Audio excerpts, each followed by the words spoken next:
안녕하세요. 송도튜브입니다. 여러분 혹시 우리나라 역사에서 근대와 현대를 나누는 기준이 어떻게 되는지 아시나요? 통상적으로 19세기 후반 조선의 개항 이후를 우리나라의 근대로 보고 1945년 해방 이후를 현대로 보는데요. 인천은 19세기 후반 일본의 유압에 의해 문을 연 개항장 중 하나였고, 해방 이후 한국전쟁 중에는 인천 상륙작전이 이루어진 곳이기도 하죠. 이처럼 조선의 개항, 일제강점기 시대를 거쳐 해방 및 한국전쟁에 이르기까지 우리나라 근현대사의 중요한 고비마다 그 중심에 있었던 곳 중에 하나가 바로 인천이라 할 수 있는데요. 오늘은 이러한 인천이라는 도시를 중심으로 우리 근현대사의 단면을 살펴볼 수 있는 인천도시역사관에 대해 소개해드리고자 합니다. 인천도시역사관에 오기 위해서는 인천 지하철 1호선 센트럴파크역 3번 출구를 이용하시면 되는데요. 3번 출구를 나오면 왼쪽으로는 트라이브홀이 있고 오른쪽에는 바로 인천도시역사관이 있습니다. 인천도시역사관의 건물 유관이 독특한데요. 이 무늬는 영국의 전통 건축 양식인 튜더에서 영감을 얻어서 리차드 우즈라는 영국 작가가 현대적으로 재해석한 더 송도 튜더스라는 작품이라고 하네요. 송도는 건물 유벽에도 다 나름의 멋진 서사가 있네요. 건물 내부로 들어가면 안내데스크가 있고요. 역사관 운영 관련 정보는 보시는 바와 같습니다. 전시관 입구에 근대도시관이라고 쓰여 있는데요. 인천도시역사관은 제물포 개항 이후의 역사를 다루고 있기에 제물포 개항 전후의 역사적 맥락에 대한 여러분의 이해를 돕기 위해 조선의 개항 이전의 역사를 잠시 살펴보고 가겠습니다. 먼저 중국, 즉 청나라는 제1차, 제2차 아편전쟁에서 패배하면서 중화사상의 근간이 흔들리게 되고 본격적으로 서구 제국주의 세력들의 치열한 이권 다툼의 중심이 되며 쇠락의 길을 걷게 됩니다. 아편전쟁 기간 중 영국 및 프랑스군의 진군 경로와 아편전쟁의 결과로 맺어진 조약에 따른 개항장들의 위치는 보시는 바와 같고요. 각 조약의 시기와 세부 내용은 보시는 바와 같습니다. 1853년 7월 미국의 페리 제독이 흑선, 즉 검은 배들을 타고 일본 우라가항에 나타납니다. 바로 한포유교였죠. 페리 제독은 일본의 개국 통상을 일방적으로 요구하는 미국 대통령의 친서를 가지고 있었는데요. 미국은 처음에는 일본 막부의 요구를 받아들여서 1년간의 유예 기간을 줬다가 1854년 3월 요코하마항에 재입항하면서 조속한 개항을 요구했고, 결국 1854년 3월 미일 화친 조약을 맺게 되고 1858년 7월에는 미일 수호 통상 조약을 맺게 됩니다. 이 과정을 통해 일본은 권력의 중심이 막부에서 천황으로 옮겨지게 되고 1868년 메이지 유신을 거치며 신생 제국주의 국가로서 급속도로 성장하게 됩니다. 1868년 메이지 유신 후 채 10년도 지나지 않은 1875년 9월 일본은 우뇨 사건을 통해 조선의 개항을 요구하게 되는데, 미국의 그것과 다른 점이 있다면 일본은 무력 도발과 함께 개항을 요구했다는 것입니다. 결국 1876년 2월 조선과 강화도 조약을 강압적으로 맺으며 그해에는 부산항을, 1880년에는 원산항을, 마지막으로 1883년에는 제물포항, 지금의 인천을 개항하게 됩니다. 자, 지금까지의 배경 지식을 가지고 이제 역사관 내부에 들어가 볼까요? 입구에 들어서자마자 마주하게 되는 것이 화도진도인데요. 화도진은 강화도 조약 이후 인천을 개항시키랬던 일본의 요구를 저지하고 서울에서 가까운 인천 연안에 방비를 목적으로 설치된 진지였습니다. 화도진도 옆에는 해문 방수, 타곡선 신물과라고 쓰여있는 비석이 있는데, 바다의 척합이라고도 불리는 이 비는 1866년 프랑스군이 강화도를 점령한 병인양요 이후에 흥선대원군의 지시에 따라 세워진 것이라고 합니다. 조선의 저항에도 불구하고 제물포는 강화도 조약 체결 이후 7년 만인 1883년에 개항이 됩니다. 20여 후에 불과했던 어촌마을은 무역을 위해 입항하는 외국 기선의 정박지가 되었고, 상인과 부두 노동자들이 모여들면서 개항장이 됩니다. 조선정부는 해관을 설치하고 해관의 관리 감독과 외국인의 출입국 사무, 개항장의 질서 유지를 위해 인천항 감리서를 설치하고 감리서에서 서쪽 해안에 이르는 땅을 각국의 조계지로 설치하게 됩니다. 또한 감리서 주변으로는 최신 업무를 담당했던 우치사와 전보사, 화폐를 찍어내던 전왕거를 비롯해서 국영, 해운 휴사였던 이윤사, 국립, 대한, 천일은행 등이 들어서게 됩니다. 인천항 감리서 옆에는 경성감옥, 인천분감, 즉 교도소도 있었는데요. 이곳은 백범 김구 선생이 2번이나 수감된 장소이기도 합니다. 첫 번째는 명성황후 시해 사건에 가담한 일본군 중위 스치다를 처단한 혐의로 1896년에 투옥되셨었고요. 여기서 2년 만에 탈옥했지만 1911년에 다시 체포되어 서대문 감옥에서 수감 생활 중 1914년에 인천 분감에 옮겨져 다시 한번 옥고를 치르시게 되죠.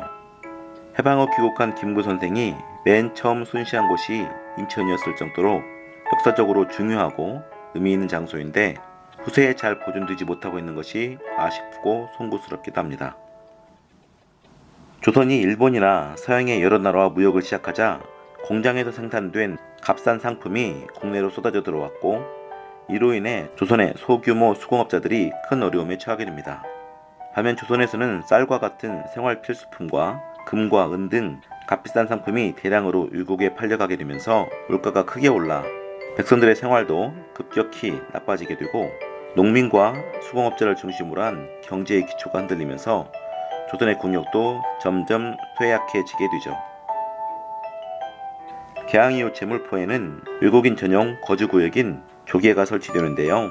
1883년 9월에는 일본 조계가, 이듬해 3월에는 청나라 조계가 설치되었고 이어 11월에는 일본, 청나라를 비롯해 영국, 미국이 공동 관리하는 14만 평에 이르는 각국 조계가 설치되게 되고 1985년에는 각국 조계에 독일도 들어오게 되는데 이에 따라 조계로 지정된 곳에 살던 조선 백성들은 외곽으로 밀려나서 살아야 했지요.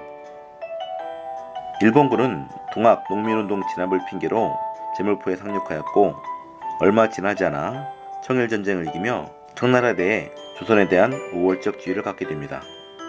고종은 대한제국을 선포하였지만 쓰러져가는 국군을 되살릴 수 없었고 청일전쟁이 있은 지 10년 후 일본은 러일전쟁마저 승리해내는데 전쟁 막바지에는 가스라 테포트 밀약을 통해 미일 양국 간 필리핀 및 대한제국에 대한 독점적 지위를 서로 인정하게 되죠.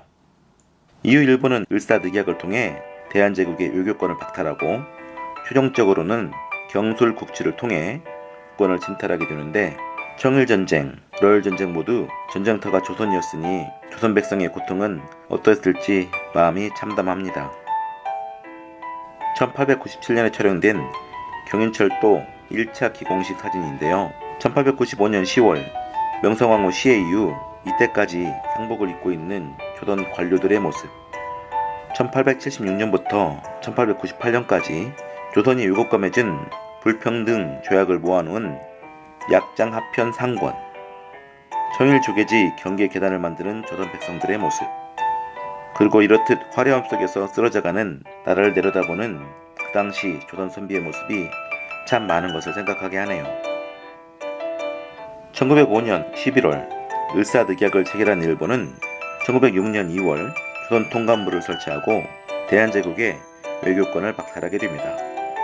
또한 이사청을 신설하여 인천항 감리서가 관장하던 업무를 관장하게 하고 1907년에는 그때까지 일본 조계에서만 사용하던 정명, 즉 일본식 지명을 확대 적용하는 조치를 취하게 됩니다. 나아가 경술국치로 국권을 침탈한 이후 조선 통감부를 조선 총독부로 바꾼 일본은 1914년 조계를 폐지하며 인천을 자신들만의 도시, 즉 진센으로 만들어버리죠. 일본은 낮은 수심과 조수 간만의 차를 극복하기 위해 1911년부터 이종식 관문 선거를 건설하기 시작하여 1923년에 완공을 보게 됩니다. 또한 일본은 지금의 기준으로 봐도 너무도 화려하고 시설이 좋은 월미도 유원지를 1918년에 개장합니다. 진센의 도심에는 일본 제1은행 인천지점과 인천 우편국과 같은 현대식 건물이 계속 들어섰고 산업은 발전해 갔으며 일본은 이와 같은 인천의 근대화를 그들의 조선 지배를 정당화하는 홍보 수단으로 사용했지만 인천 근대화에 비친 그들만의 것이었고 우리 선조들은 힘겨운 삶 속에서 저항을 계속합니다. 1931년 안주사변 이후 일본은 인천을 군수공업 도시화했고 이어진 1937년 중일전쟁과 1941년 태평양 전쟁 이후에는 인천의 병참 기지화를 가속화합니다. 일본은 육군 조병창에서 무기를 만들기 위해 조선뿐만 아니라 중국에서도 각종 쇠보치들을 공출해 가는데 이 짐승 모양 대포는 1850년대에 청나라 허난성에서 제조된 것이었습니다. 또한 수인선은 내륙 곡창지대의 쌀을 일본으로 실어 나르며 조선의 수탈에 중요한 역할을 하기도 하죠. 그러나 대동아 공영을 주던 일본의 제국주의 전쟁과 식민 지배도 히로시마와 나가사키에 떨어진 핵폭탄과 함께 막을 내렸고 인천 그리고 대한제국은 해방을 맞이하게 되는데 이것을 끝으로 1층 근대도시관의 전시는 마무리됩니다. 에스컬레이터를 타고 2층으로 올라가면 인천 모형관이 나오는데요.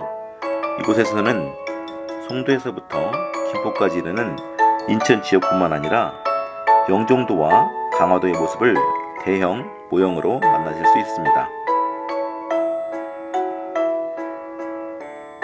또한 인천 모형관 벽면에는 인천의 확장 과정을 시간의 흐름으로 볼 수 있는 전시물도 있고요.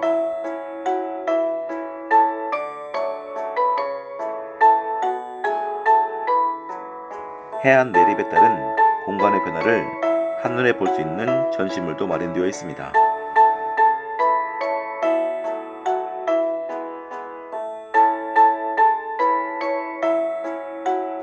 아울러 2층에는 특별 전시관이 있어서 연간 다양한 전시가 이루어지는데요. 이에 대한 정보는 인천도시역사관 홈페이지에서 확인하실 수 있습니다. 관람을 모두 마치고 1층으로 내려오면 신진자동차의 1968년식 크라운과 1970년식 코로나가 있는데요. 여기서도 잠시나마 우리나라 자동차 산업의 역사를 살펴볼 수 있답니다. 지금까지 인천도시역사관에 대해 살펴보았는데요. 돌이켜보면 제물포, 즉 인천은 위세의 침략과 조선 백성의 고통과 눈물, 해방 이후 대한민국 국민들의 피땀 흘린 노력과 그에 따른 위대한 성과를 온전히 목도한 역사적으로 의미가 깊고 소중한 도시였습니다. 올해는 제물포 개항 140주년이 되는 해입니다. 우리의 소중한 도시 인천이 더 밝은 희망과 미래를 여는 더 위대한 도시로 성장하길 바라며 이상으로 인천도시역사관에 대한 소개를 마치겠습니다. 지금까지 송도튜버였습니다. 감사합니다.